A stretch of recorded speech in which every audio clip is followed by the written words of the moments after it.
25শে ফেব্রুয়ারি 2009।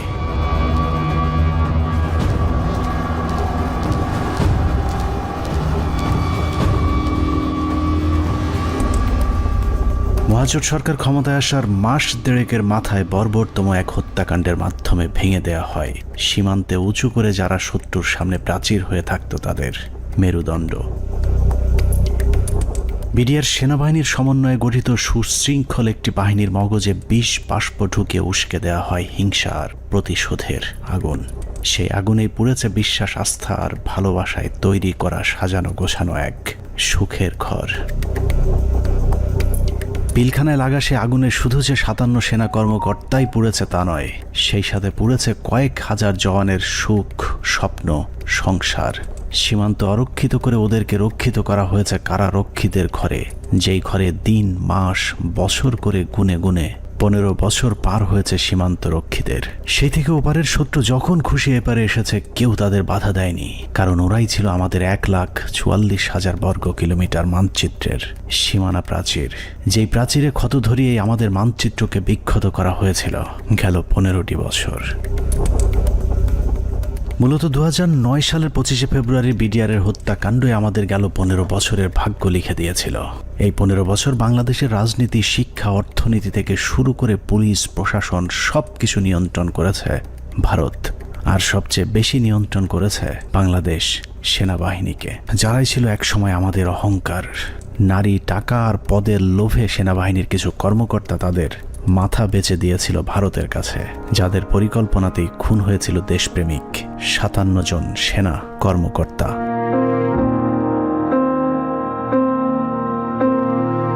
25শে ফেব্রুয়ারি পিলখানায় আসলে কি ঘটেছিল, কেন ঘটেছিল, সেই ঘটনার পরে কি ঘটেছিল, কিংবা এখন আসলে কি ঘটছে তা নিয়ে আমাদেরকে যতটুকু জানানো হয়েছে তার চেয়েও অনেক বেশি আমাদের থেকে গোপন করে রাখা হয়েছে। ঘটনার শুরু থেকে শেষ পর্যন্ত আমরা যতটুকু জেনেছি তার পুরোটাই পিলখানার মূল ঘটনার বিকৃত এক রূপ, যেখানে সত্যের কোনো বালাই নেই। হাসিনা সবকিছু জানতো। এই বিডিআর এর ঘটনা হাসিনা আসার 1 মাস পরেই কেন ঘটলো? হাসিনা এবং মঈনুদ্দিন এটা জানতো, কাজেই হাসিনাকে একদিন জবাব দিতেই হবে এটা। পিলখানা হত্যাকাণ্ডকে আমরা যদি একটি মুদ্রা হিসাবে ধরি, তাহলে এতদিন আমরা সেই মুদ্রার এক পিঠ দেখেছি, যার আরেক পার্শ্ব আরো ভয়ঙ্কর, আরো নৃশংস, আরো বর্বর, অমানবিক। আমরা শুধু 57 সেনা কর্মকর্তার গল্প শুনেছি, কিন্তু তার চেয়েও কয়েক গুণ মানুষকে হত্যা করা হয়েছে, যেই খবর বিডিআরের পরিবারের বাইরে আর কাউকে জানতে দেওয়া হয়নি। পিলখানা হত্যাকাণ্ডের মামলায় রাজসাক্ষী না হওয়ার জন্য বীর মুক্তিযোদ্ধা ডিএডি আব্দুর রহিম সাহেবকে জেলখানায় নিয়ে নির্মমভাবে ইনজেকশন পোস্ট করে তাকে শহীদ করা হয়। আনুমানিক 28 তারিখ সন্ধ্যার দিকে ওনার ভাইয়ের মেজর ইনাম সাহেবের নির্দেশে আব্বু পিলখানায় আবার জয়েন করে। সন্ধ্যার সময় জয়েন করার সঙ্গে সঙ্গে কিছু আর্মি সদস্যরা আব্বুকে আলাদা করে লোকচক্ষুর আড়ালে নিয়ে যায়। সন্ধ্যা ঘনে আসার পরে একটা গাড়িতে করে চোখ বেঁধে, হাত বেঁধে ঢাকা ক্যান্টনমেন্টের দিকে নিয়ে যায় এবং ডিজিএফআই সেলে নিয়ে যায়। আব্বু তাদের কথাবার্তাতে বুঝতে পারে যে আব্বু ডিজিএফআই সেলে আছে। ওখানে সম্ভবত একটা 12 নম্বর কোন একটা রুমে আব্বুকে 10 থেকে 12 দিন রাখা হয় এবং অমানবিক নির্যাতন করা হয়। আপনার ইলেকট্রিক শক দেওয়া হয়, লিঙ্গে বাড়ি দেওয়া হয়, অসহনীয় কষ্ট তাদেরকে সহ্য করতে হয়। ড্রিল মেশিন দিয়ে পা ছিদ্র করে, তারপর আপনার পেরেক দিয়ে হাতের পায়ে নখ উপড়িয়ে ফেলায়। 2009 সালে পিলখানায় যে হত্যাকাণ্ড শুরু হয়েছিল সেই হত্যাকাণ্ড এখনও শেষ হয়নি। 25 থেকে 27 তারিখ পর্যন্ত ভাড়াটে খুনিদের দিয়ে সেনা কর্মকর্তাদের খুন করা হয়েছে, আর 27 তারিখের পর থেকে সেনাবাহিনীর ঊর্ধ্বতন কর্মকর্তারা নিজেরাই খুনের কাজ চালিয়ে গিয়েছেন। ঘটনার পর জিজ্ঞাসাবাদের নামে বিডিআরের 167 জন জওয়ানকে নিজেদের হাতে হত্যা করেছে আমাদের গর্বের সেনাবাহিনী। এমনকি সেনাবাহিনীর শিখিয়ে দেওয়া সাক্ষ্য দিতে চায়নি বলে পিলখানার জামে মসজিদের ইমামকে পর্যন্ত নির্মমভাবে হত্যা করা হয়েছে, যিনি ঘটনার শুরু থেকে শেষ পর্যন্ত নিজ চোখে প্রকৃত খুনিদেরকে দেখেছিলেন। এসব তো আমাদের সৈনিকরা করবে না, কখনোই আমাদের সৈনিকরা অফিসারের উপরে আক্রমণ করবে না। যেভাবে গুলি করতে করতে ভিতরে ঢুকে গেছে, আর একজন হিন্দিতে কথা বলে, ইংলিশে কথা বলে, কমেন্ট করে ওদেরকে।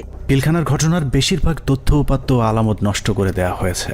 তারপরেও চূড়ান্ত ঝুঁকি নিয়ে দেশপ্রেমিক কয়েকজন সেনা কর্মকর্তা অত্যন্ত গোপনীয়ভাবে কিছু গুরুত্বপূর্ণ তথ্য প্রমাণ নিজেদের সংগ্রহে রেখেছিলেন।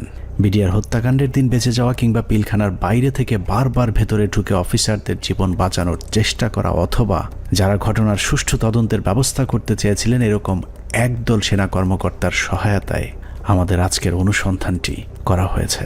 দীর্ঘ সময় ধরে চলা আমাদের একান্ত প্রচেষ্টায় ঘটনার মূল রহস্য উদ্ঘাটনের সর্বোচ্চ চেষ্টা করা হয়েছে। তারা রাষ্ট্রের মানুষের সুন্দরভাবে একটা সেবা দেওয়ার জন্য দায়িত্ব নেয় নাই এবং মাত্র 1.5 মাসের মাথায় বিডিআর মতো একটা হত্যাযজ্ঞ তারা চালিয়েছিল পরিপূর্ণ রাষ্ট্র সহযোগিতায়, কারণ রাষ্ট্রকে পরিপূর্ণ এই সময় থামিয়ে রাখা হয়। এই জায়গায় একটা বিশাল একটা কাজ করার জায়গা কমিশনের, যে এই পোস্টিং গুলা কাদের অর্ডারে হয়েছিল, কি ক্রাইটেরিয়াতে ওনাদেরকে তখন এইভাবে পোস্টেড করা হলো, কেন এত কুইক, মানে এই জিনিসটা তো সন্দেহের উদ্রেক করে, তাই না? যে 18 ইঞ্জিনিয়ার্স এর কর্নেল মেহেদী স্যার এত ইম্পর্টেন্ট সব কাজ করছিল, ওদেরকে যখন ক্লোজ অ্যারেস্ট করে রাখা হয় বা আয়নাঘরের থেকে নিয়ে ইসে রাখা হয়, মেস বিতে ক্লোজ অ্যারেস্ট করে রাখা হয়, তখন এই রেজানুর খান স্যারের সঙ্গে আমার বাবা দেখা করতে গেছিলেন যে আমার খোঁজ নেওয়ার জন্য।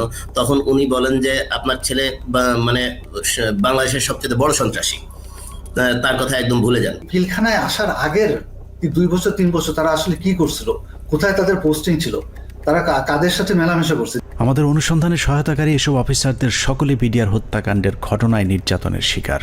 কেউ কেউ দীর্ঘ সময় গুমের শিকার, কেউ চাকরিচ্যুত হয়েছেন কিংবা জীবন বাঁচাতে চাকরি এবং দেশ ছাড়তে বাধ্য হয়েছিলেন। ডিজিএফআই কেন আমাদেরকে বাধা দিলেন, ও উল্টা আর আমাদের সাথে রাগ করলেন যে কেন তোমরা পলাতক এদেরকে ধরে নিয়ে আসলে, তাদের তো পালিয়ে যেতে দেওয়া হচ্ছিল অন্ধকার করে, লাইন কেটে যে তাদেরকে পালিয়ে যেতে দেওয়া হচ্ছিল। এই বিষয়টা অবশ্যই ওই সময় সমস্ত পত্রিকায় এসেছিল। আর 3 নাম্বার হচ্ছে যে এই যে এরা যে মানে বললো যে এরা ঠিক জানে না কে তাদের কমান্ড করছে, এই যে জিনিসটা সবার মুখ ঢাকা ছিল। সো কে কাকে কমান্ড করছে এটা তো চেহারা, যেমন আমার সৈনিক কিন্তু সবাইকে চিনে একটা ইউনিটের, আমি সবাইকে চিনি যে আমাকে অমুক স্যার এটা বলেছে। একে তো ওখানে হচ্ছে প্যারেড উপলক্ষে বিভিন্ন ইউনিটের সৈনিকরা এসেছিল, সবার মুখ ছিল বাধা, এই জন্য ওরা জানতো না যে কার কমান্ডে তারা কাজ করছে। সেনাবাহিনীর মধ্যম সারির এসব সেনা কর্মকর্তাদের সংগ্রহে থাকা কিছু গোপন অডিও ভিডিও ছিল আমাদের অনুসন্ধানের মূল পুঁজি। স্পর্শকাতর এসব তথ্য উপাত্ত নিয়ে আমাদের আজকের অনুসন্ধান।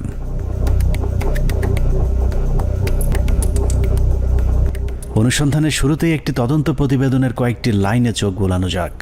যে প্রতিবেদনটি পিলখানা হত্যাকাণ্ডের পরের 18 কর্মদিবসের মধ্যে তৈরি করা হয়েছিল, কিন্তু আজও পর্যন্ত তা প্রকাশ করা হয়নি, কারণ ওই প্রতিবেদনেই ঘটনার মূল রহস্য লুকিয়ে আছে।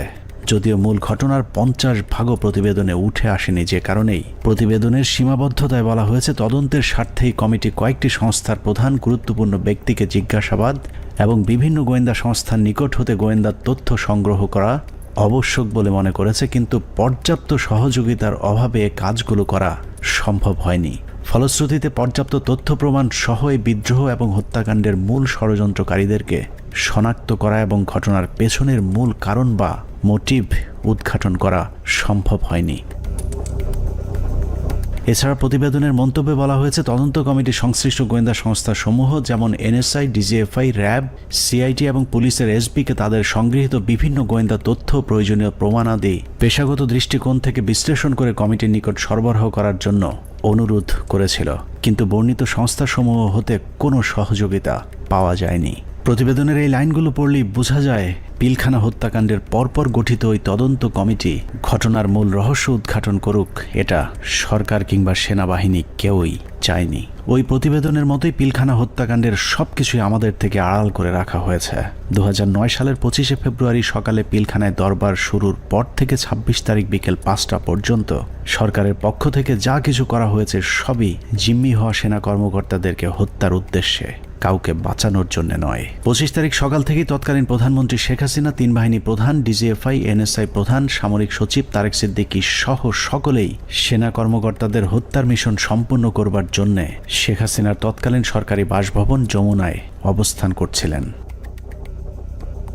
পিলখানার ঘটনায় বেঁচে আসা সেনা কর্মকর্তাদের একজন মোহাম্মদ জাহিদি আহসান হাবিব দরবার হলে গোলাগুলি শুরুর পর তিনিই প্রথম জেনারেল তারেক সিদ্দিকীকে ফোন করে বলেছিলেন তাদেরকে বাঁচানোর জন্য, কিন্তু তারেক সিদ্দিকী ফোন কেটে দেন।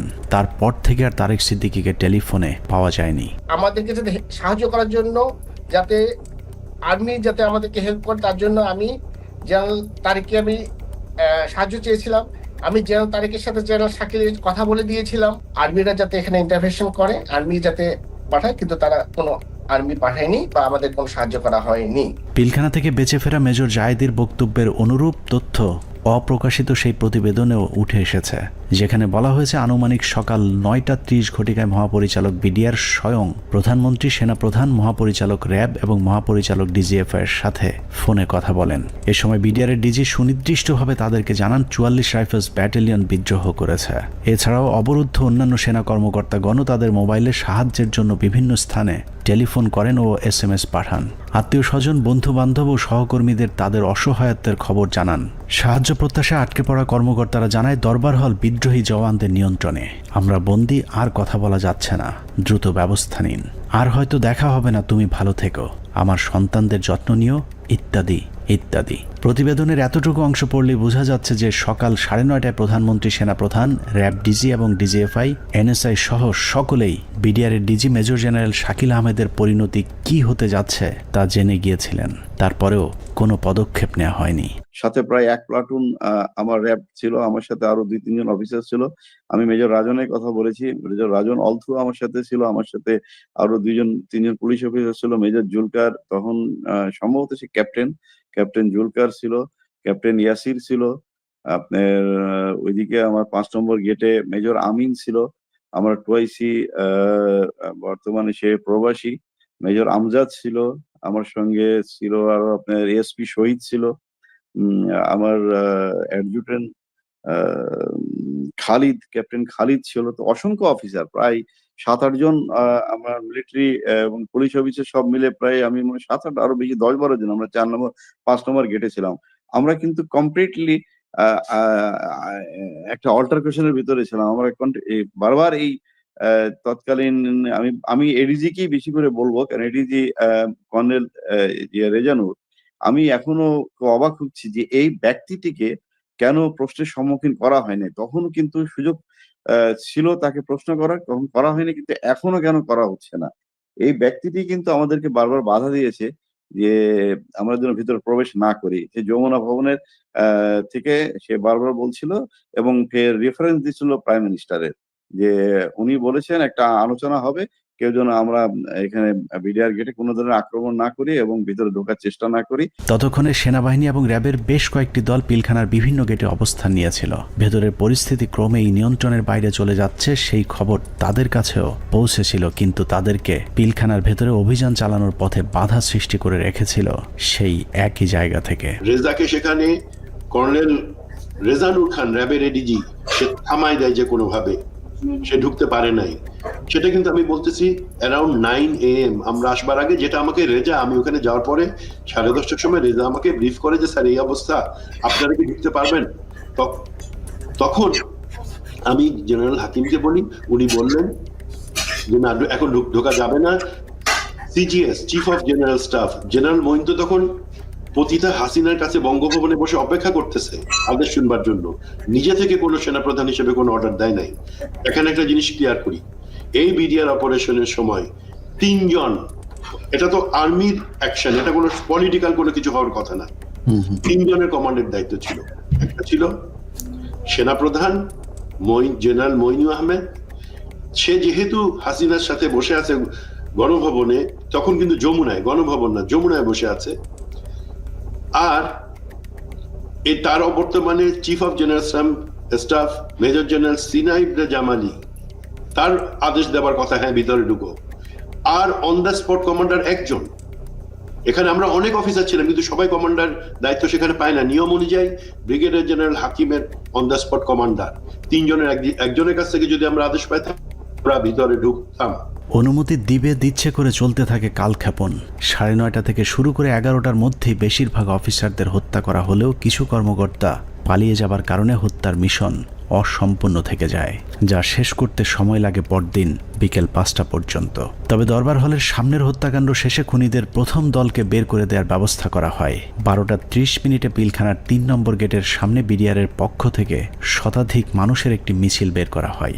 এসব মিছিল থেকে বিডিআর জওয়ানদের দাবি দেওয়ার প্রতি সমর্থন ব্যক্ত করে জয় বাংলা, জয় বিডিআর, বিডিআর জনতা ভাই ভাই ইত্যাদি স্লোগান দেওয়া হয়েছিল। জয় বাংলা মিছিল করা ওই দলটি ভেতরে ঢোকার কিছুক্ষণ পর বেরিয়ে আসে সংখ্যায় দ্বিগুণ হয়ে।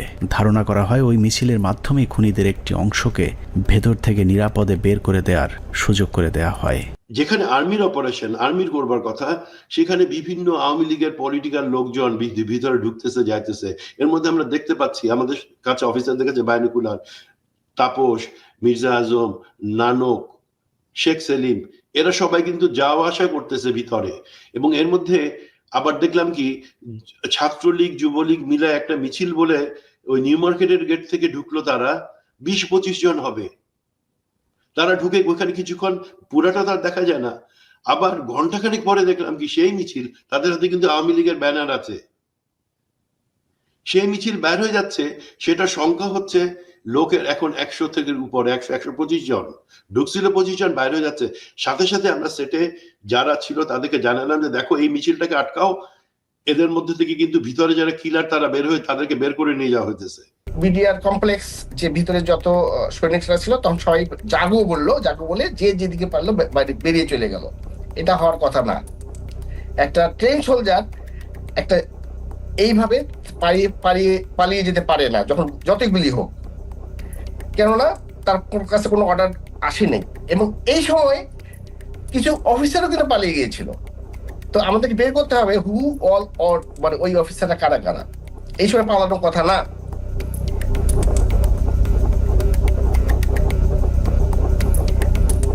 দুপুর 1:30।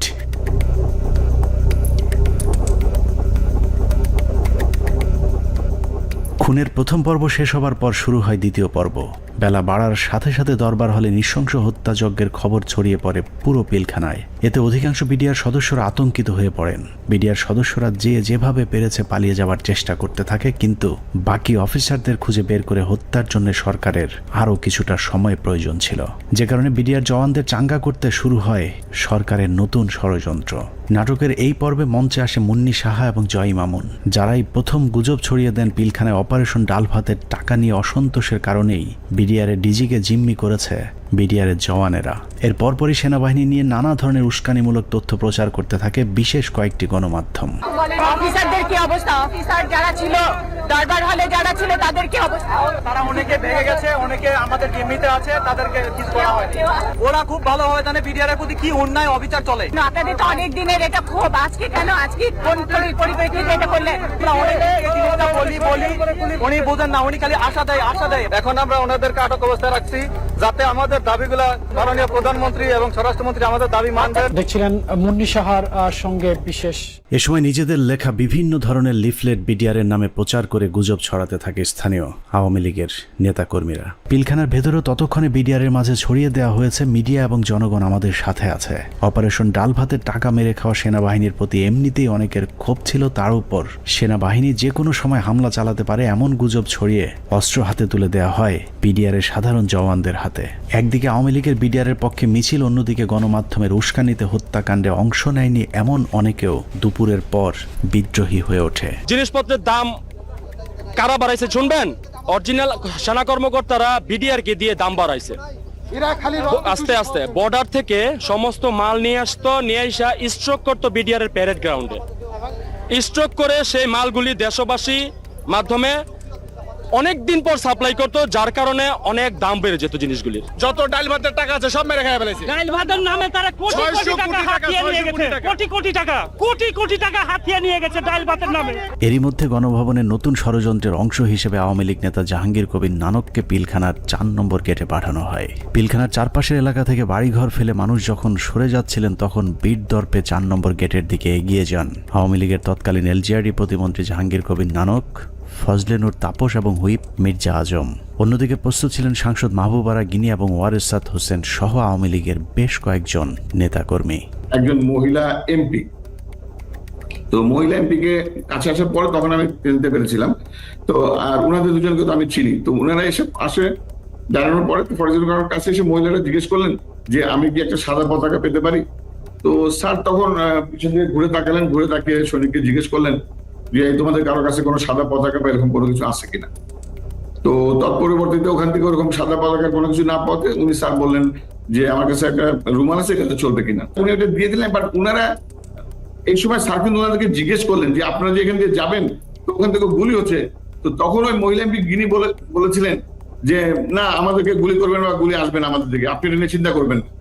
তো এই জিনিসগুলো কিন্তু কিছু সিগনিফিকেন্ট জিনিস, তখন এগুলো অর্থ বুঝি নাই যে ওনারা এইভাবে এত কনফিডেন্ট, বাট এগুলো যেমন পরবর্তীতে জীবনে আসার পরে আমি বুঝতে পেরেছি যে আচ্ছা এইটার মানে তাহলে এই জিনিসটা দাঁড়ায়। আওয়ামী লীগের ওই প্রতিনিধি দলকে পেয়ে বিডিআর সদস্যরা মনে করেছিল তারা হয়তো বিডিআরকে বাঁচাতেই এসেছিল, কিন্তু এটাই ছিল বিডিআরের জন্য সবচেয়ে ভয়ঙ্কর ফাঁদ, যেই ফাঁদে পা দেয় পিলখানা হত্যাকাণ্ডের পুরো দায় বিডিআরের উপর চলে আসে। পিলখানা 4 নম্বর গেটে যখন নানক আজমদের নেতৃত্বে আওয়ামী লীগের একটা দল পিলখানার ভেতরে পৌঁছায়, তখন বিডিআরের পোশাক পরা কিছু লোক তাদের সাথে বেশ কিছুক্ষণ কথাবার্তা বলেন। তাদের মধ্যে কি কথা হয়েছে সেটা জানা না গেলেও এর পরপরই বিডিআরের কয়েকজন ব্যক্তিকে সামনে নিয়ে আসা হয় যাদের নাম এর আগে কখনো শোনা যায়নি। তাদের মধ্যে একজন ডিএডি তৌহিদ, যাকে আমরা পিলখানা হত্যাকাণ্ডের কথিত মূল হোতা হিসেবে এতদিন ধরে জেনে এসেছি। নানক আজমদের সাথে বৈঠক করা ওই দলটি ডিএডি তৌহিদ সহ কয়েকজন ডিএডিকে খুঁজতে থাকেন। বিডিআরের পোশাক পরা ওই দলটি ডিএডি তৌহিদের পিলখানার বাসায় গিয়ে তৌহিদের সন্ধান চেয়েছিলেন, কিন্তু বিডিআরের পোশাক পরা থাকলেও ডিএডি তৌহিদ সেনাবাহিনী নাকি বিডিআরের কর্মকর্তা সেটাও তারা জানতেন না। আমার বাসার সামনে নেম প্লেট ছিল তৌহিদ লেখা, জিজ্ঞেস করতেছে যে তৌহিদ উনি কি বিডিআর না আর্মির? আমি বলছি উনি বিডিআর এর র্যাঙ্ক কি? ডিএডি কি আর্মির না বিডিআর এর? মানে ওনারা এটাও চিনে না যে ডিএডি র্যাঙ্ক আর্মি বিডিআর এ হয়, বুঝেন? তাহলে ডিএডি তৌহিদের পরিবারকে ভয়ভীতি দেখিয়ে তার অবস্থান জানা হয়। এরপরই প্রথমবারের মতো দৃশ্যপটে আসেন ডিএডি তৌহিদ, ডিএডি আব্দুর রহিম সহ বেশ কয়েকজন বিডিআরের সৈনিক, যাদেরকে বিডিআর বিদ্রোহের নেতা পরিচয় দিয়ে নিয়ে যাওয়া হয় প্রধানমন্ত্রীর সাথে বৈঠকে। বেলা 3:40 বিডিআরের 14 দলের একটি প্রতিনিধি দল শেখ হাসিনার বাসভবন যমুনায় প্রবেশ করেন। পিলখানা হত্যাকাণ্ড নিয়ে করা গোপন সেই প্রতিবেদনে উল্লেখ করা হয়েছে, বিডিআরের ওই প্রতিনিধি দলটি যমুনায় শেখ হাসিনার সাথে বৈঠকের সময় সেখানে আর কাউকে থাকতে দেওয়া হয়নি। অর্থাৎ পিলখানার ভেতরে সেনা কর্মকর্তাদের ভাগ্যে কি ঘটেছিল সেই খবর একমাত্র শেখ হাসিনাকেই জানানো হয়েছিল। যমুনায় বৈঠক শেষে বিডিআরের প্রতিনিধি দল গেটের বাইরে আসার পর অপেক্ষমান সাংবাদিকদের সাথে কথা বলেন। সেখানে নানান প্রশ্নের জবাব দেওয়ার পর ভেতরে কতজন শহীদ হয়েছেন সেটা নিয়ে জিজ্ঞেস করতেই ডিএডি তৌহিদকে সেখান থেকে সরিয়ে নিয়ে যায় জাহাঙ্গীর কবির নানক। কতজন মারা গেছে?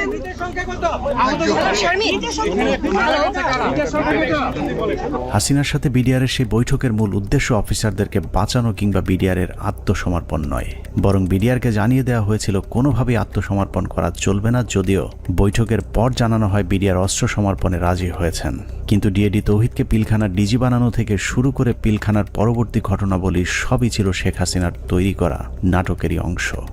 মাননীয় প্রধানমন্ত্রী তাদের আবেদনের পরিপ্রেক্ষিতে, বিডিআর সদস্য ভাইদের আবেদনের পরিপ্রেক্ষিতে আজকের ঘটনার সাধারণ ক্ষমা ঘোষণা করেছেন। সে বৈঠকের পর রহস্যজনক একটি বিষয় লক্ষ্য করা যায়। শেখ হাসিনা বিডিআরের প্রতিনিধি দলের সাথে বৈঠকে পিলখানায় আটকে পড়া নারী ও শিশুদের মুক্তির দাবি করলেও জিম্মি থাকা সেনা কর্মকর্তাদের মুক্তির বিষয়ে কোনো কথা বলেননি। ভিতরে যারা মহিলা, শিশু, সন্তানদের নিয়ে যারা আটকা পড়েছেন হেডকোয়ার্টারের ভিতরে, তাদেরকে এই মুহূর্তে তারা যাওয়ার পরিস্থিতি ব্যবস্থা করে দিবেন। কেন শুধুই নারী শিশুদের মুক্তি চাওয়া হয়েছিল সেই প্রশ্নের উত্তর জানতে আমরা 2009 সালের একটি জিজ্ঞাসাবাদের অডিও শুনে আসব, যেখানে পিলখানা হত্যাকাণ্ডে অভিযুক্ত হিসেবে জাহাঙ্গীর কবির নানককে সেনাবাহিনীর বিশেষ একটি তদন্তকারী দল জিজ্ঞাসাবাদ করেছিলেন। যদিও সেই অনুসন্ধান আর চলতে দেওয়া হয়নি, তারপরেও সেদিনের জিজ্ঞাসাবাদে কি কথা হয়েছিল তার পুরো ক্যাসেটটি সেনাবাহিনীর একটি সূত্র আমাদের কাছে পাঠিয়েছে। এত বড় একটা নেগোসিয়েশন হলো, ডিজি এবং অফিসার বা ফ্যামিলিদের বেরিয়ে আসার ব্যাপারে কোনো আপনার স্টেটমেন্ট তো ছিল না, বা না বলছি যে আপনার মানে এটা নেগোসিয়েশন ডিলের মধ্যে এটা হলো না কেন যে ঠিক আছে তোমরা এটা রাখো, এটা ছাড়ো, অস্ত্র দাও, এই কন্ডিশনস টার্মস অফ কন্ডিশনস সবাইকে ছেড়ে দিবে না, তাহলে তো কেউ যাবে নিয়ে আসবে বা ডিজির সাথে কথা হবে, আচ্ছা ঠিক আছে সাধারণ ক্ষমা হবে, কিন্তু তার আগে আমি ডিজির সাথে কথা বলে সেই পরিপ্রেক্ষিতে কিন্তু ওনারা ঢুকলেন মাননীয় স্বরাষ্ট্রমন্ত্রী মহোদয়। না ওইটা আমি বলতেছি যখন সাধারণ ক্ষমা ঘোষণার আগে অ্যাটলিস্ট লাস্ট একটা কন্ডিশন হওয়া উচিত ছিল যে আমি ডিজি যেহেতু আটকাছে বলতেছো, সুতরাং তোমাদের কাউকে পাঠাও, ডিজির সাথে আমি কথা বলে নিশ্চিত হতে চাই। মানে তখন কিন্তু অলরেডি দেশের 16 কোটি মানুষ কোনো না কোনোভাবে আন্দাজ করে ফেলছে যে ডিজি মারা গেছে। 4টার সময় প্রাইম মিনিস্টার অফিসে যখন আলাপ হয়, তা এই আলাপের মধ্যে ডিজির মৃত্যুর বিষয়টা আসলো না কি করে, বা অল ইন্টেলিজেন্স সোর্সেস মিস করলো কি করে, যে আপনার কোনো প্রেস ব্রিফিংয়েও এটা আসলো না অফিসার বা তার ফ্যামিলি? সরি, আসছে। আমি এই যে বিষয়টা আমার কাছে আপনার প্রেস ব্রিফিংয়ে শুধু জিম্মির ব্যাপার আসছে, বা ডিজি বা তার অন্যান্য অফিসারদের রিলিজের ব্যাপার যারা আটক আছেন তাদেরকে পার্টিকুলার ডিজি কথা বলা হয়নি স্যার। আমার কথায় নাই, কিন্তু বলা ছিল যাদেরকে জিম্মি করছেন, but it was A casual কথা, নট না যে অফিসার ওকে ডিজি এবং অফিসাররা ফেরত আসবে অথবা 10 জন থাকবে বাকিটা কিন্তু ওই DG being the main centre focal point of BDR, আমাদের কিন্তু প্রথমে আসলে ডিজি আছে কিনা এই জিনিসটা কিন্তু কোথাও কোনো প্রেস ব্রিফিং এ কোথাও, মানে সাধারণ ক্ষমার আগে তো এই কন্ডিশন হতে হবে, যেটা হত্যাকারী তো সাধারণ ক্ষমা পেতে পারে। অল এরকম কিন্তু আলোচনা হয়েছে, কিন্তু পার্টিকুলারলি ডিজি বলানের শুধু ওখানে বলা ছিল যে সকল মহিলা, শিশু এবং অফিসাররা যারা আপনি এটা কথা বলছেন, জিম্মি এই শব্দটা বলা হচ্ছে। আপনি বলেছেন যে সমস্ত মহিলা, শিশু, but you never talked about office DG এবং অন্যান্য অফিসার। স্যার, আমি আপনাকে আপনার ভিডিও ক্লিপটা শোনাতে চাচ্ছি না, একটু আমি দেখে। সেনা কর্মকর্তাদের মুক্তি না চাওয়াটা কোনো ভুলবশত ঘটনা নয়, বরং শেখ হাসিনা জানতেন ওইসব কর্মকর্তাদেরকে এরই মধ্যে হত্যা করা হয়েছে, যে কারণেই তাদের মুক্তি না চেয়ে বরং নিহত সেনা কর্মকর্তাদের লাশ গুম এবং বেঁচে যাওয়া বাকি কর্মকর্তাদের খুঁজে খুঁজে মারার জন্য আরও কালক্ষেপণ করা হয়েছিল। সে কারণে বৈঠক শেষে বিডিআরের সদস্যরা পিলখানায় যাবার পর আবারও নতুন করে গোলাগুলি শুরু হয়। অপ্রকাশিত ওই প্রতিবেদনে বলা হয়েছে, এ সময় বিদ্রোহীরা তাদের অপকর্মের সুবিধার্থে পিলখানার অভ্যন্তরে বিশেষ বিশেষ স্থানে বিদ্যুৎ নিভিয়ে দেয়, কিন্তু সরকারের পক্ষ থেকে ওইসব এলাকায় বিকল্প ব্যবস্থায় আলোকিত করার কোনো ব্যবস্থা করা হয়নি এবং তদন্তকারী দল এ ব্যাপারে কোনো সদুত্তরও দেয়নি। প্রতিবেদনের পরের অংশে অত্যন্ত গুরুত্বপূর্ণ কিছু তথ্য দেওয়া হয়েছে, যেখানে বলা হয়েছে সরকার ঘোষিত সিদ্ধান্ত ও আলোচনার প্রেক্ষিতে পিলখানার ভেতরে আটককৃত অফিসার ও তাদের পরিবারের সদস্যদের বের করে আনার সুযোগ হতে পারে, এ চিন্তায় ডিএমপির 10টি ট্রাক ও 10টি বাস 4 নম্বর গেটের সামনে নিয়ে যাওয়া হয়। সেই 10টি ট্রাক ও 10টি বাসে করে কাদেরকে নেওয়া হয়েছিল সেই প্রশ্নের উত্তর পাওয়া গেলেই অনেক কিছু পরিষ্কার হয়ে যাবে। রাত 8টায় হোটেল আম্বালাইনে শুরু হয় নাটকের আরেক পর্ব। বিডিআর প্রতিনিধি দলের সাথে তৎকালীন স্বরাষ্ট্রমন্ত্রী অ্যাডভোকেট সাহারা খাতুনের আবারও বৈঠক শুরু হয়। এ সময় তার সাথে পুলিশের আইজিপি, র্যাবের ডিজি, গোয়েন্দা সংস্থার কর্মকর্তা ছাড়াও যথারীতি নানক ও আজমও উপস্থিত ছিলেন। এসব আলোচনাগুলোতে আসলে বিডিআরের কোনো সিদ্ধান্ত জানানোর সুযোগ ছিল না। সরকারের পক্ষ থেকে যা সিদ্ধান্ত নেওয়া হতো সেটাই বিডিআরের দাবি বলে প্রচার করা হয়েছে। ওই মিটিং শেষে গণমাধ্যমকে আবারও জানানো হয় বিডিআর অস্ত্র সমর্পণে রাজি হয়েছেন, তবে সেনাবাহিনীর কাছে নয়, তারা পুলিশের কাছে অস্ত্র সমর্পণ করবেন। কথা মতো রাত 1টায় স্বরাষ্ট্রমন্ত্রী সাহারা খাতুন, আইন প্রতিমন্ত্রী অ্যাডভোকেট কামরুল ইসলাম এবং পুলিশের মহাপরিদর্শক সহ আওয়ামী লীগের কয়েকজন নেতাকর্মী একটি বিশেষ গাড়ি যোগে পিলখানার ভেতরে প্রবেশ করেন। আওয়ামী লীগের প্রতিনিধি দলের পিলখানায় যাবার মূল উদ্দেশ্য কি ছিল সেটা পরিষ্কার হয়ে যাবে তাদের সন্দেহজনক কিছু কার্যক্রম দেখলেই। প্রতিনিধি দলের প্রথমেই সেনাবাহিনীর জিম্মি থাকা কর্মকর্তাদের খুঁজে বের করার কথা থাকলেও সাহারা খাতুন সহ প্রতিনিধি দলটি কয়েকটি বাসায় গিয়ে মাত্র 15 জনকে উদ্ধার করে নিয়ে আসেন।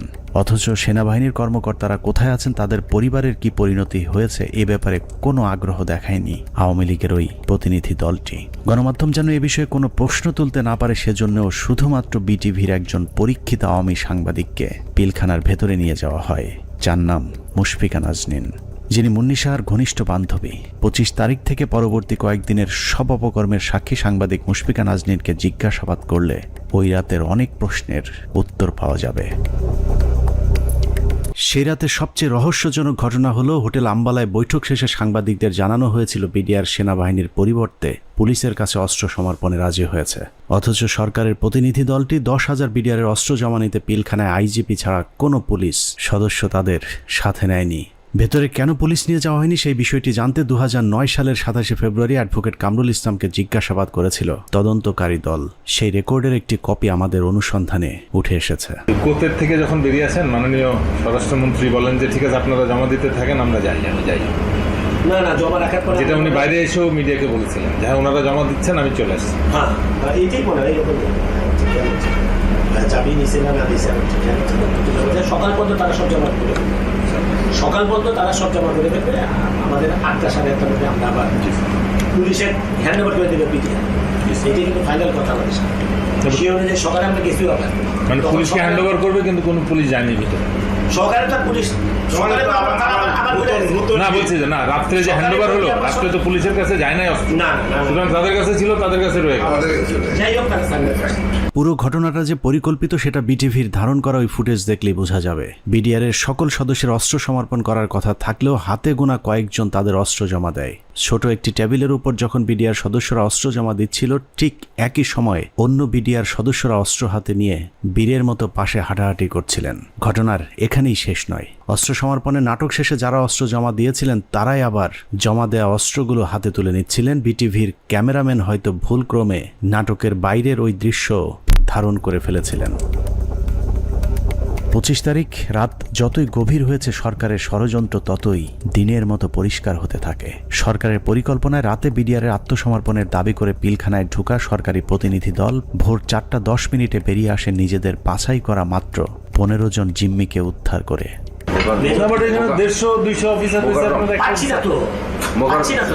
তাহলে মানে যে কোনো হোস্টেজ রেস্কিউ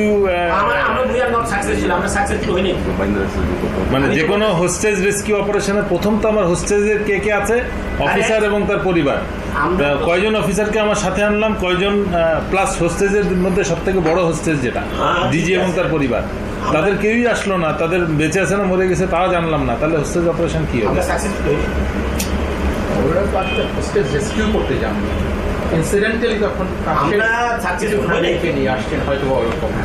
নাটকের পর নাটক শেষে পরদিন সকাল শুরু হয় আরেক নাটকের মধ্য দিয়ে। 26 তারিখ সকাল 9টায় কৃষিমন্ত্রী মতিয়া চৌধুরী, জাহাঙ্গীর কবির নানক, জাতীয় পার্টির চেয়ারম্যান হোসেন মোহাম্মদ এরশাদ, আইন প্রতিমন্ত্রী কামরুল ইসলাম এবং ব্যারিস্টার তাপস আবারও পিলখানার 4 নম্বর গেটে উপস্থিত হন। ওদিকে 3 নম্বর গেটে আওয়ামী লীগের 200-300 নেতাকর্মী উপস্থিত হয়ে আবারও বিডিআরের পক্ষে স্লোগান দিতে থাকেন।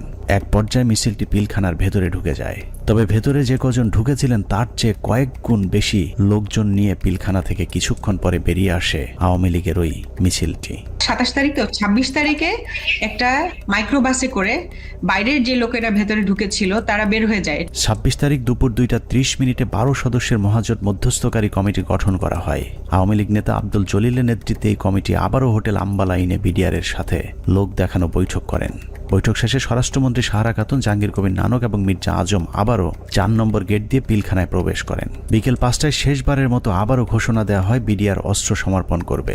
মজার বিষয় হলো বিডিআর এবার আর পুলিশ কিংবা সেনাবাহিনীর কাছে অস্ত্র জমা দেওয়ার কোনো শর্ত দেয়নি। তবে শর্ত না থাকলেও পুলিশের মাধ্যমে পিলখানার নিয়ন্ত্রণ নেয় সরকার। এর পরপরই শেখ হাসিনা জাতির উদ্দেশ্যে ভাষণে বলেন, পরিস্থিতি এখন সম্পূর্ণ সরকারের নিয়ন্ত্রণে। নানা ধরনের গুজব ছড়িয়ে পরিস্থিতিকে ঘোলাটে করার চেষ্টাও মহল বিশেষ করছে, সে বিষয়েও সকলকে সজাগ থাকার আমি অনুরোধ জানাই। 27 তারিখ বাংলাদেশের মানুষের ঘুম ভেঙেছে ইতিহাসের নারকীয় এক হত্যাকাণ্ডের সাক্ষী হয়ে। শোকে বিহবল জাতির মেধাবী 57 কর্মকর্তার ক্ষত বিক্ষত এক একটি মরদেহ যেন গোটা জাতিকে দুমড়ে মুছড়ে শোকে স্তব্ধকর পিলখানা ট্র্যাজেডির 33 ঘন্টা। পিলখানার ঘটনা নিয়ন্ত্রণে আনতে কেন 2 দিন সময় লাগলো? একজন অফিসারকেও জীবিত উদ্ধার না করলে সরকার এই 2 দিনে আসলে কি পদক্ষেপ নিয়েছিল সেটা জানতে আমরা পিলখানা হত্যাকাণ্ডের শেষ 1 ঘন্টার একটি ঘটনা দেখে আসব। 27 তারিখ বিকেল 5টায় বিডিআরের অস্ত্র সমর্পণের ঘণ্টাখানেক আগে শেখ তাপসের নেতৃত্বে একটি দল শেষবারের মতো মাইকিং করে জীবিত কেউ থাকলে বের হয়ে আসার অনুরোধ করেছিলেন। মাইকিং শুনে যেসব সেনা কর্মকর্তারা জীবন বাঁচাতে গাড়ির কাছে গিয়েছিলেন তাদের একজন ক্যাপ্টেন তানভীর, যার লাশ এখনো খুঁজে পাওয়া যায়নি। আমাদের হাতে আসা একজন সিপাহীর জিজ্ঞাসাবাদের একটি রেকর্ডে ক্যাপ্টেন তানভীর সম্পর্কে গুরুত্বপূর্ণ তথ্য পাওয়া গেছে। উনি হচ্ছেন আমাদের এমপি তাপস। তখন উনি আমার দিকে বড় বড় করে চোখ থেকে তাকালেন। এমপি তাপস ওনাকে বলছে ঠিক আছে তাহলে গাড়িতে উঠে। আমি বললাম স্যার আমাকে নিয়ে যান, আমি এখানে কি করবো? বলছে না তুমি 1 নম্বর গেট দিয়ে, তারপরে বলতো যে 1 নম্বর গেট দিয়ে তুমি বাইরে চলে যাও। বললাম ওনাকে গাড়িতে উঠে চলে যাবে। এর মধ্যে তার স্যার আমার কাঁধে হাত রাখে একে বলে মনে তুমি কোনো চিন্তা করো না, তুমি বাসা চলে যাও। চলে গেলেন গাড়ি নিয়ে, আমি চলে আসবো। অনুসন্ধানে জানা যায় বিডিআর সৈনিকদের জিজ্ঞাসাবাদের সময় গোপনে রেকর্ড করা এই বক্তব্যটি সিপাহী মুহিতের, যিনি বিডিআর হত্যা মামলার 70 নম্বর আসামি। জিজ্ঞাসাবাদের সময় একজন সেনা কর্মকর্তার কাছে সিপাহী মুহিত ক্যাপ্টেন তানভীরের ভাগ্যে আসলে কি ঘটেছিল তার বিশদ বর্ণনা দিয়েছেন। কোনোভাবেই কিছু হয় না। উনি এখান থেকে ফোনে কথা বললেন। আমার মোবাইলে কথা বললেন, ঠিক আছে, এক জায়গায় স্যার স্যার বললেন, আরেক জায়গায় চুরি করে কথা বললেন। তখন আমার মোবাইলেরও চার্জ নাই, মোবাইল বন্ধ হয়ে গেছে, আমিও কথা বলতে পারলাম না। আমি আরো স্যারের সাথে রাগারাগি করছি, স্যার আপনার জন্য আমিও আমার পরিবারের সাথে কথা বলতে পারলাম না। সিপাহী মুহিতের বক্তব্য অনুযায়ী ক্যাপ্টেন তানভীর সবশেষ তার স্ত্রীর সাথে মুহিতের মোবাইল ফোনে কথা বলেছেন এবং ফোনের চার্জ শেষ হয়ে যাবার পর লাইন কেটে যায়। ঘটনার সত্যতা জানতে আমরা তানভীরের স্ত্রীর সাথে কথা বলেছিলাম। তানভীরের স্ত্রীও ঠিক মুহিতের মতো একই বক্তব্য দিয়েছেন। ফোনে কথা বলতে বলতে কি ফোন কেটে গিয়েছিল, এরকম কিছু মনে করতে পারেন? এরকম ফোন হয় কেটে গিয়েছিল বা কোনো আর সাউন্ড পরে শুনতে পাইনি। তার মানে সিপাহী মুহিত এবং তানভীরের স্ত্রী দুজনের বক্তব্যে এটা পরিষ্কার যে ক্যাপ্টেন তানভীরকে বিডিআর নয়, তাপস নিজেই হত্যা করেছে। অতএব তাপসই বলতে পারবে তানভীর কি জীবিত নাকি তাকে মেরে ফেলা হয়েছে।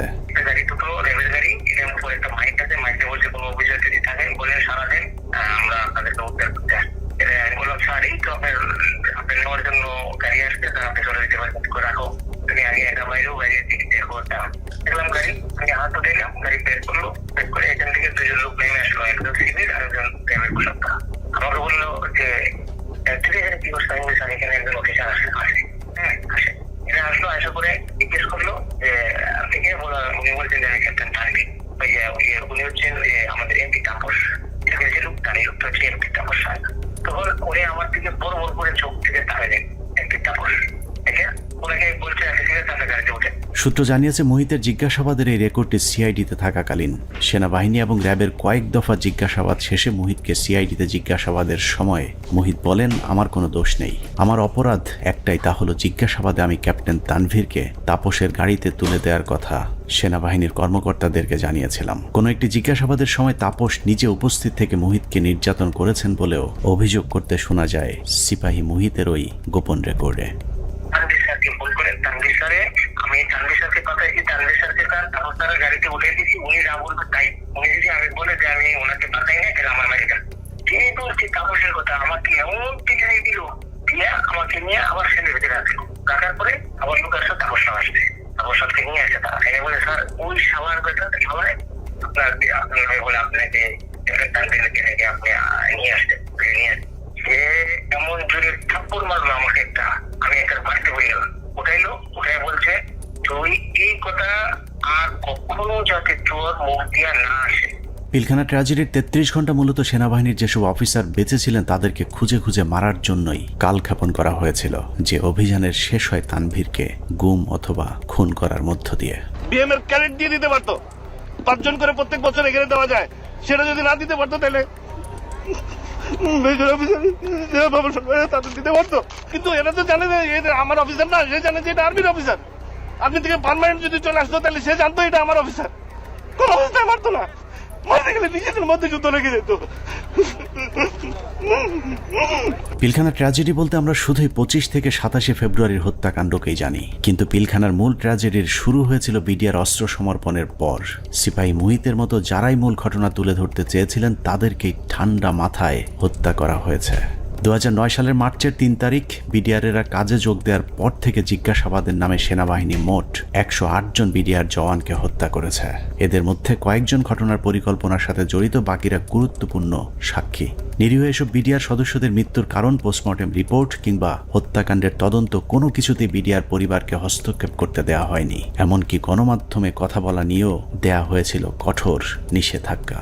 পিলখানা হত্যাকাণ্ডের পর জিজ্ঞাসাবাদে যারাই সত্য ঘটনা তুলে ধরতে চেয়েছে তাকেই হত্যা করা হয়েছে, কারণ পিলখানা হত্যাকাণ্ডের পরিকল্পনার সাথে সেনাবাহিনী এবং আওয়ামী লীগের কোন কোন ব্যক্তি জড়িত ছিল তা একমাত্র বিডিআর সদস্যরাই জানত, যে কারণে বিডিআরের গুরুত্বপূর্ণ সাক্ষীদেরকে জিজ্ঞাসাবাদের নামে নির্মমভাবে হত্যা করা হয়।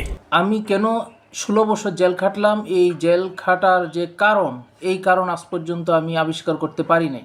আমার কাছে অত্যন্ত আশ্চর্যের কোয়েশ্চেন ছিল যে একটা নিরপরাধ মানুষকে কিভাবে 16টা বছর একটা দেশের বিচার বিভাগ আটকিয়ে রাখতে পারে। পিলখানার ভিতরে হত্যাকাণ্ডের সময় ভাই একটা পরিষ্কার একটা ছাই রঙের একটা পিক আপ ছিল। আমার সেলিম যেটা বলে, স্যার আমাদের মারার কোনো পরিকল্পনা ছিল না, দেখেন আমিও ইনজুর্ড, মানে রিকোয়েস্টেড গুলি তার হাতে লেগেছিল, আমাকে দেখাইছি, আমি দেখছি, তার কাছে কাগজও ছিল। তো আমি বললাম যে তুমি তো সবার কাম 1 by 1 বললাম, তোর ঘটনা এটা কেন? তো স্যার আমরা তো এর মধ্যে ছিলাম না, আমার কথা ছিল আমাদের পরিকল্পনা একরকম ছিল, এখানে এটা ছিল না। কিন্তু বাইরে থেকে একটা পিক আপ আসে, এই পিক আপ থেকে গুলি করে। তো সেখানে তো স্যার আমাকেও চিনে না, ওই সারদের এক লাইনে ছিল, তো গুলিটা সারদের গায়ে লাগে, ওই গুলির একটা অংশ আমার গায়ে লাগে। এবং এইটা করে সম্পূর্ণ বহিরাগত। আমি বিশ্বাস করি এটা ভারত থেকে আসা, যাদেরকে পরে সুন্দর করে পার করে দেওয়া হয়। একটা অংশ চলে যায় গাড়িতে করে আসাদুজ্জামান নূর এলাকার ওই এলাকা দিয়ে, আরেকটা অংশ যায় বিমানে। এই অংশটাকে ফলো করে ডিজিএফআই, তাদেরকে ঢুকতে দেওয়া হয়নি এয়ারপোর্টে। আমি সেটা বের হয়ে যায় অ্যাম্বুলেন্সের মাধ্যমে, আঞ্জুমান মফিজের এই অ্যাম্বুলেন্সের মাধ্যমে চলে যায়। তো এটা সম্পূর্ণ বহিরাগত পরিকল্পনা। সহযোগিতা করে আমাদের কিছু সেনাবাহিনী অফিসার, ভিতরে ছিল কর্নেল শামস, তার ব্যাটালিয়নের সদস্য, আর বাইরে তো বললাম রেজানুর কাজ করে নাই। আর আমাদের শেখ হাসিনা যদি থাকে জড়িত, কি কি কাজ করবে, কাজ করতে পারে নাই। তবে আমি মনে করি দায়িত্ব পালনের অনীহা, এই কারণে সবাইকে আইনের আওতায় নিয়ে আসা উচিত। আমাদের দুর্ভাগ্য, মইনুল আমাদের সেনাপ্রধান ছিলেন, এটা আমাদের লজ্জা। পরবর্তীতে সেনাপ্রধান থাকেন জেনারেল মুবিন, ইনিও এই অনাচার করে গেছেন। হত্যাকাণ্ডের সবচেয়ে গুরুত্বপূর্ণ সাক্ষী ছিলেন পিলখানা জামে মসজিদের পেশ ইমাম মাওলানা মোহাম্মদ সিদ্দিকুর রহমান। দরবার হলে সেদিন কি ঘটেছিল তার সবচেয়ে কাছ থেকে তিনিই দেখেছিলেন। সে ছিল মেন সাক্ষী। আমাকে বলছে যে আমরা 3 জন মেন সাক্ষী, এখন 3 জন মেন সাক্ষী হান বাঁচায় না মাইরে ফেলায় তো জানি না। আমি বলছি যে তুমি যা যা হয়েছে ওখানে দরবারে যা অফিসাররা বলছে এগুলো বলতে গেলা কেন? বললে কি হবে? সত্যি কথা বলবো না? হাসিনা ইচ্ছে করে মারছে, বলবো না? আমি যদি মরে যাই মরে যাবো, তার অসুবিধা। পিলখানা জামে মসজিদের ইমাম সাহেব শুধু দরবার হল নয়, আরো অনেক কিছু সাক্ষী ছিলেন। ঘটনার কয়েক মাস আগে থেকেই শুক্রবার জুম্মার নামাজের শেষে যেসব গোপন মিটিংগুলো হতো, সেখানে বিডিআরের সৈনিকদের সাথে তাপস, নানক এবং আওয়ামী লীগ নেতা তোরাব আলী সহ অনেককে উপস্থিত থাকতে দেখেছিলেন মসজিদের ইমাম সিদ্দিকুর রহমান। এই ডিসেম্বর মাস থেকে প্রতি শুক্রবার আমাদের মসজিদে আসতো, আইসা নামাজ পড়ে তারপর বলতো কি, মহাজন সাহেব, ইমাম সাহেব আপনারা যান, মহাজন সাহেব আপনি পরে এসে একটু মসজিদ আটকাইয়েন, আমরা একটু কথা বলি। কিছু লোক নিয়ে উনি মসজিদের মাঝখানে বসে কথা বলতো, 4 পাশে দরজা আটকাইয়া। তাই ওগুলো বাইরে থেকে শোনার কোনো কায়দা নেই, শোনা যাইতো না। এরকম প্রতি শুক্রবার করতো। ওই যে হাজি সেলিম নাকি ওনার নাম, আমাকে হুজুর যখন বাসায় আসছে দরবার হল থেকে, তারপরে মানে উনি ঘরে পায়চারি করে আর মানে পান খায় আর পাগলের মতো করতেছে যে এইসব কাহিনীর জন্য হয়েছে। এসব তো আমাদের সৈনিকরা করবে না, কখনোই আমাদের সৈনিকরা অফিসারের উপরে আক্রমণ করবে না। যেভাবে গুলি করতে করতে ভিতরে ঢুকে গেছে, আর একজন হিন্দিতে কথা বলে, ইংলিশে কথা বলে, কমেন্ট করে ওদেরকে। পিলখানা জামে মসজিদের পেশ ইমাম তার পরিবারকে জানিয়েছিলেন, দরবার হলে বিডিআরের একজন সৈনিক প্রথমে অস্ত্র ধরলেও প্রথম হত্যা করা হয় বিডিআরের একজন সৈনিককে, যে কারণেই সৈনিকেরা উত্তেজিত হয়ে উঠেছিলেন। তারপরেও বিডিআরের সৈনিকেরা কোনো অফিসারকে গুলি করেননি, বরং একটি আতঙ্কের পরিবেশ তৈরি করতে চেয়েছিলেন। কিন্তু হঠাৎ করেই কয়েকজন অজ্ঞাত মুখোশধারী দরবার হলে ঢুকে অফিসারদেরকে এলোপাতাড়ি গুলি করতে থাকেন। যারা